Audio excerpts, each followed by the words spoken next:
60 वर्ष की उर्मिला शहर के बाहरी हिस्से में अपने छोटे से घर में अकेली रहा करती थी।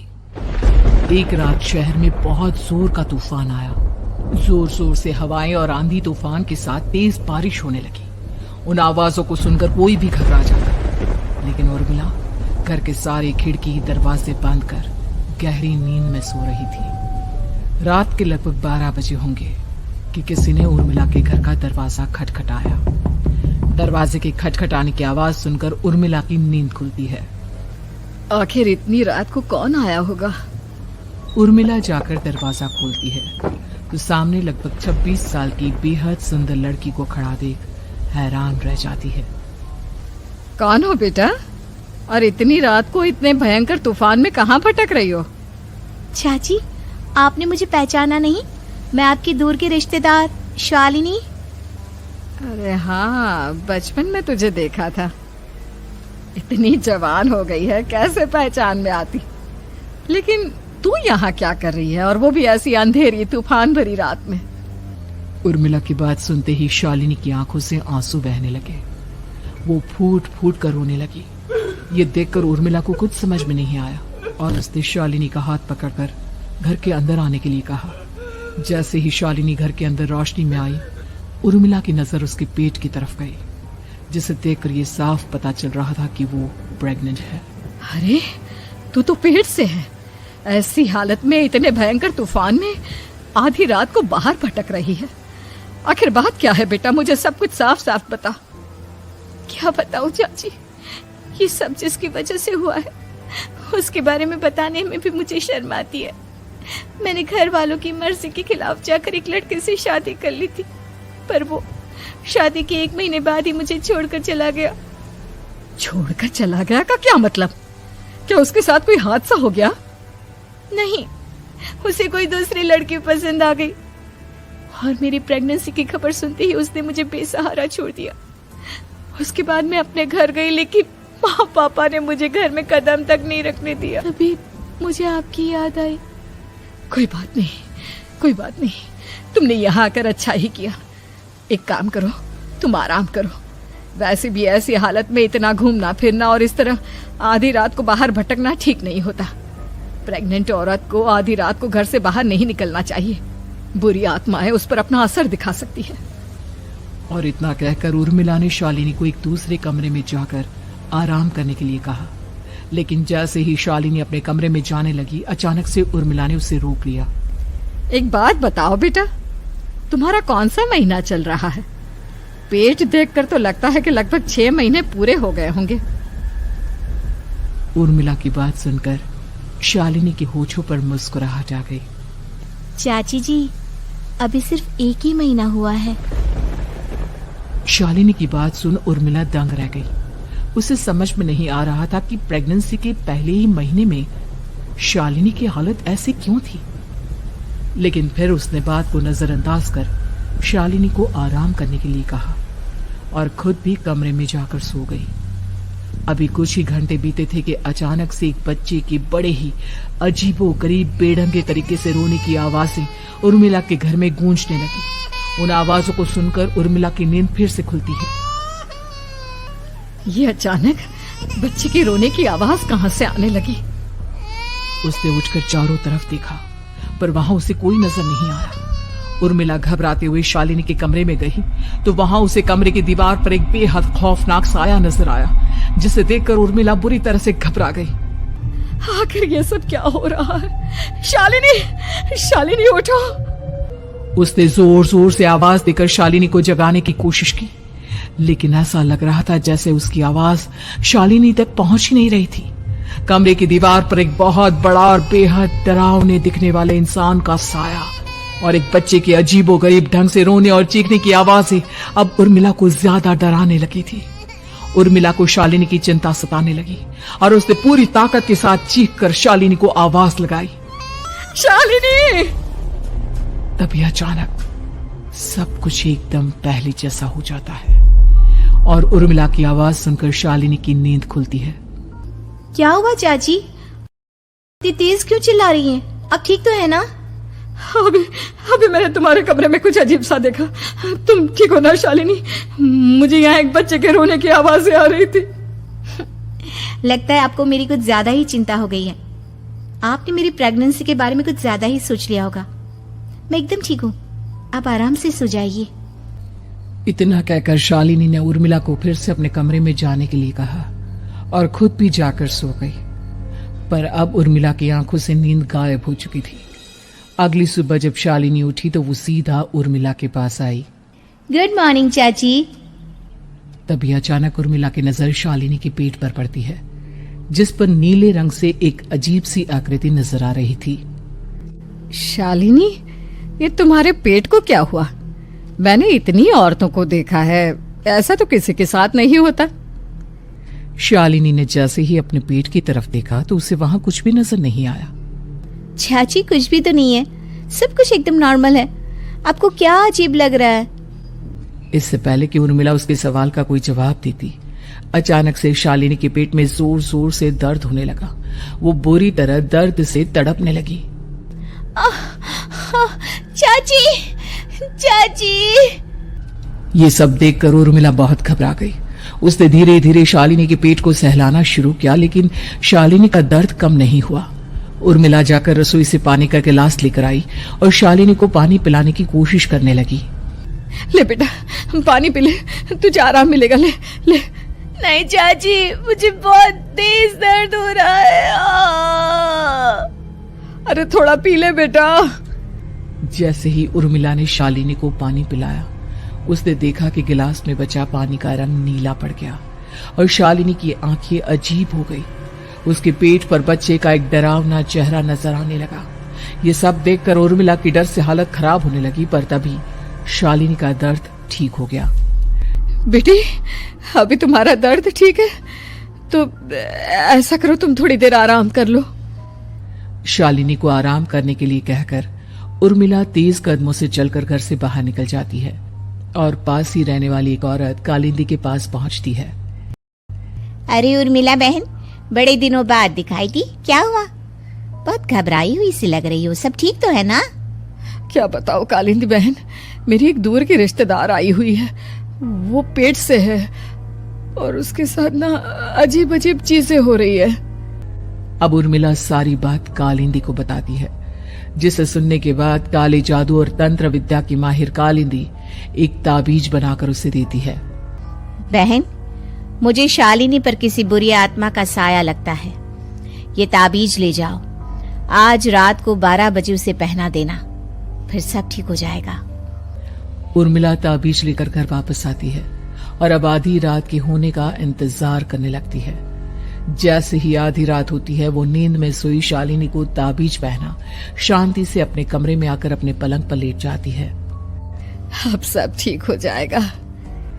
ये सोचकर उर्मिला शांति की एक सांस ही लेती है कि तभी अचानक उसकी आंखों के सामने कुछ ऐसा आता है जिसे देखकर उर्मिला डर से चीखने लगती है। तुम कौन हो? कौन हो तुम? जाओ यहाँ से, जाओ जाओ यहाँ से। तभी उर्मिला की एक जोरदार दर्द भरी डरावनी चीख वहां पर गूंज गई।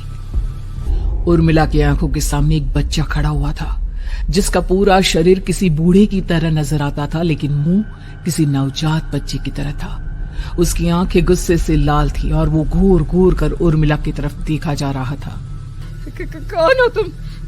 कौन हो? उर्मिला के चीखते ही वो बच्चा जोर जोर से रोने लगा। घबरा कर उर्मिला ने अपने हाथों को अपने कानों पर रख लिया। उसकी समझ में नहीं आ रहा है कि आखिर ये सब उसके साथ क्या हो रहा है। कौन हो तुम? कौन हो? क्या चाहते हो मुझसे? जाओ जाओ यहाँ से, आखिर तुम हो कौन? तभी अचानक से उर्मिला के पूरे घर में लाल रंग की रोशनी फैल गई। वो बच्चा धीरे धीरे कदमों से चलता हुआ उर्मिला की तरफ बढ़ने लगा। किसी नवजात पैदा हुए बच्चे के जैसे उसके रोने की आवाज अब उर्मिला के कानों में गूंज रही थी। लेकिन कुछ ही सेकंड में वो चुप हो गया और उसने बेहद खतरनाक आवाज में उर्मिला के सवाल का जवाब दिया। मैं वो हूँ जो अब तक पैदा नहीं हुआ, लेकिन जब मैं पैदा हो जाऊंगा तो वो होगा जो अब तक कभी नहीं हुआ। ये क्या कहना चाहते हो तुम? ऐसा क्या हुआ जो अब तक नहीं हुआ? तबाही होगी, तबाही। सब कुछ खत्म हो जाएगा और ये जो लड़की मुझे जन्म देने वाली है, मैं उसका खून पी जाऊंगा, सारा खून। उस बच्चे की बात सुनते ही उर्मिला बुरी तरह घबरा गई। उसका एक बुजुर्ग आदमी जैसा शरीर, एक नवजात बच्चे जैसा चेहरा, ये दोनों ही बातें उर्मिला की समझ से बाहर थी। तभी वो बच्चा अचानक गायब हो गया। घर का माहौल फिर से पहले जैसा हो गया। लाल रंग की रोशनी भी अब गायब हो चुकी थी। उर्मिला दौड़कर शालिनी के कमरे में पहुंची, जहां वो गहरी नींद में सोई हुई थी, पर उसके गले का ताबीज गायब हो चुका था। उठो उठो शालिनी, उठो बेटा, मुझे तुमसे जरूरी बात करनी है। अरे चाची क्या हुआ? इतनी रात को आप परेशान क्यों कर रही हैं? सब ठीक है ना? अभी जब तुम सो रही थी ना, तो मैंने तुम्हारे गले में एक ताबीज पहनाया था। कहाँ गया बेटा, बताओ मुझे। शालिनी ने चारों तरफ अपनी नजरें घुमाकर देखा, लेकिन वहां पर कोई ताबीज नहीं था। वह हैरानी से उर्मिला के चेहरे की तरफ देखने लगी। उसे समझ में नहीं आ रहा था कि आखिर उर्मिला किस ताबीज के बारे में बात कर रही थी। नहीं चाची, यहाँ कोई ताबीज नहीं है। लगता है आपने कोई बुरा सपना देखा है। मैंने कोई बुरा सपना नहीं देखा। खैर छोड़ो, तुम अब सो जाओ, कल सुबह बात करते हैं। डर और घबराहट की वजह से उर्मिला की आंखों से नींद तो जैसे बिल्कुल गायब हो गई थी। अगली सुबह उर्मिला बिना कोई देर किए गांव के बाहर एक छोटी सी झोपड़ी में रहने वाले बूढ़े पंडित के पास पहुंची। पंडित जी, मेरी मदद कीजिए। अरे आओ आओ उर्मिला, क्या हुआ? सब ठीक तो है ना? क्या बताओ पंडित जी, बहुत बड़ी मुसीबत है। मेरी दूर की एक रिश्तेदार लड़की पेट से है और उसके साथ बहुत डरावनी चीजें हो रही है। कल रात को तो एक अजीब सा दिखने वाला बच्चा मेरी आंखों के सामने आकर खड़ा हो गया था। ये तुम क्या कह रही हो? मुझे साफ साफ बताओ कि आखिर तुमने क्या देखा? उर्मिला ने अपने साथ हुई बीती रात की पूरी घटना पंडित जी को बताई, जिसे सुन पंडित जी के माथे पर चिंता की लकीरें उभर आई। अनर्थ होने वाला है, अनर्थ। बरसों पहले भी उस हैवान ने एक लड़की के पेट से जन्म लिया था और उसके बाद उस शहर को पूरी तरह से तबाह कर दिया। कैसी विपदा पंडित जी, कैसी बात कर रहे हैं आप? बताइए मुझे, और इसका उपाय क्या है? इसका उपाय तो है, लेकिन बहुत कठिन है। हो सकता है कि उस उपाय को करने के दौरान तुम्हारी जान भी चली जाए। मुझे मेरी जान की कोई परवाह नहीं, पर आप जिस तबाही के बारे में बात कर रहे हैं, बस वो नहीं होनी चाहिए। लाखों लोगों की जान बचाने के लिए मैं कुछ भी करूंगी। तो ठीक है, मेरी बात ध्यान से सुनो। बरसों पहले एक भयानक तांत्रिक ने अपनी तंत्र क्रिया के जरिए एक मासूम लड़की के साथ रिश्ता बनाकर उसके पेट से जन्म लिया था। इस तरह से वो अपने जैसे लोगों की संख्या इस दुनिया में बढ़ाना चाहता था। आपके कहने का मतलब है कि शालिनी के पेट से भी उस शैतान को जन्म लेना है, इसलिए उसने उसके साथ ये सब किया है। ठीक पहचाना तुमने। अब मैं तुम्हें एक ऐसा सिंदूर दूंगा जिसे तुम्हें ले जाकर उस लड़की के पेट पर लगाना होगा। क्या ऐसा करने से सब कुछ ठीक हो जाएगा? नहीं उर्मिला, ये सब इतना आसान नहीं। उस लड़की के पेट पर सिंदूर लगाने के बाद तुम्हें उसका पेट काटकर उस हैवान को बाहर निकालना होगा। नहीं पंडित जी, मैं ये सब नहीं कर सकती। मैं भला एक जिंदा लड़की के पेट को अपने हाथों से कैसे काट सकती हूँ? अगर तुमने ऐसा नहीं किया तो कुछ ही दिनों में वो हैवान उस लड़की के शरीर से जन्म लेगा और उसके शरीर के सारे खून को पीकर अपनी ताकत को बढ़ाएगा। उसके बाद वो धीरे धीरे इस पूरे शहर को तबाह कर देगा।